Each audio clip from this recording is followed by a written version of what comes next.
उदालगुरियाव दिनै दिपेन बर' बिथाङा दङ। एबसुनि आफादगिरिनिफ्राय ओंखारनाय लोगो लोगो उदालगुरियाव बे दिनैहाय इलेक्सन स्टेन्ड खालामफैदों। रिहन दैमारिनि स्थितिया बाहाय मजबुत।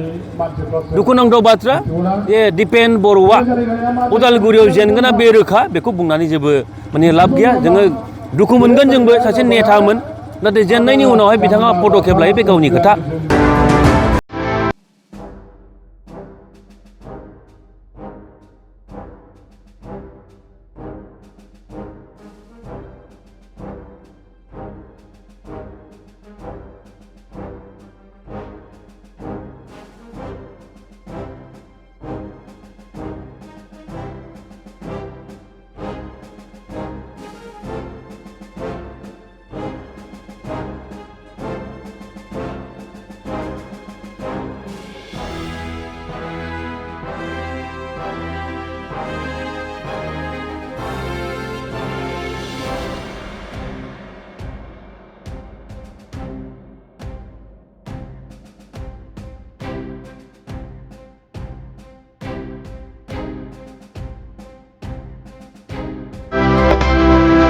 पिसिडिआर समाव एमसिएलए जाजेननायनिफ्राय गमामायै आङो इउपिपिएल जानानै गोबां खस्थ' खालामनानै गोदो खामानि मावबोदों।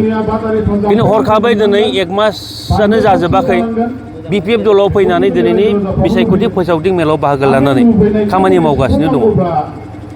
बावहाय रायजो राजाफोरनि जे मोनसे अनसायनाय, रायजो राजाफोरनि जे मोनसे लुबैनाय, बे लुबैनायफोरखौ बिपिएफनि दारै जाफुंगोन, बिपिएफनि दारै मावफुंनो हागोन। बिपिएफआ जोंनि थाखाय आशीर्बाद स्वरुप खामानि मावनो हागोन। बे जिनिसखौ रायजो राजाफोरा निश्चय उपलब्धि खालामदों। आरो बे हिसाबै दिनैनि दिनावहाय रायजो राजाफोरा बिपिएफ दोलोनि केन्डिडेट रबिराम नार्जारिखौ फैगौ एमएलए बिसायख'थियाव जेरैखिजाया देरहाहोनो थाखाय मोनसे समायखिराबो लागोन। ओंखायनो आं आसा खालामदों इउपिपिएल दोलोनिफ्राय राजु नार्जारिखौ जेरैबायदि केन्डिडेट जोंनि दतमा समस्थियाव होदों, बेहाय रबिराम नार्जारिनि जेबो खुनु उसुबिदा जों नुहुराखै। राजु नार्जारिया जेबो गोहोम गैया। इउपिपिएल दोलोनि बे जेनेरेल सेक्रेटारिब्लाबो दतमायाव बिनि खुनु बिहोमा गैया। आं इउपिपिएल हिसाबै राजु नार्जारिजों जेसे गोबाव खामानि मावबोदों, राजु नार्जारिनि जेबो अबदान दतमायाव गैया। खारन आं दतमानि रायजो राजाजों जेब्लाबो नांफानानै दङ। आरो जों फैनाय लोगो लोगो राजु नार्जारिमोना जेरैहाय जोंखौ उपदस्थ खालामबोदों, बोराय बोराय जेबो खामानि गैला होननानै जोंखौ थाट्टा होबोदों।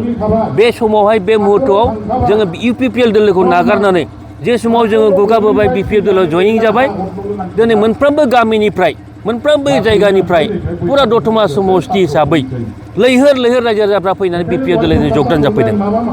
दिनैनि बे हाब्रुबारियावबो गोबां रायजो राजाफोर, जोंनि आगोलनि इउपिपिएलनि कर्मिफोरा जोंखौ बिपिएफआव फैनाय लोगो लोगो जोंनि मोखांखौ नायनानै मेगन मोसेबै समर्थन खालामनानै बिथांमोना दिनैहाय रबिराम नार्जारिनो भट दान होनो थाखाय आवगायबोदों। बे स्पष्ट बाथ्रा। भारत संबिधानखौ लानानै बे रोखोम इथिकिं खालामनो नाङा। भारत संबिधाननि सोमोन्दै गोबां लेखा गोरों मानसिफ्रा फरायनानै मिथिगौ। जों मिथिगौ 125 एमेन्डमेन्टनि सिंनि रहस्यआ मा। राजु नार्जारिखौ आं दिनैनि गेजेराव प्रत्याबान होगोन जे राजु नार्जारि, प्रतिभा ब्रह्म मोनहा बबे समाव मा रोखोम 125 एमेन्डमेन्टखौ ड्राफ्टिं खालामनानै इन्डियान गभर्नमेन्टनो होदों, बे जिनिसखौ दिनै चेलेन्ज खालामगोन। खारन बे ड्राफ्टिंनि खुनु प्रश्न फैया। एमेन्डमेन्टआ मा रोखोम जानांगौ गभर्नमेन्ट थिग खालामगोन, डिसिसन लागोन। 125 एमेन्डमेन्ट जानाय लोगो लोगो जोंनाव किसुथा सोलाय सोल'आ फैगोन।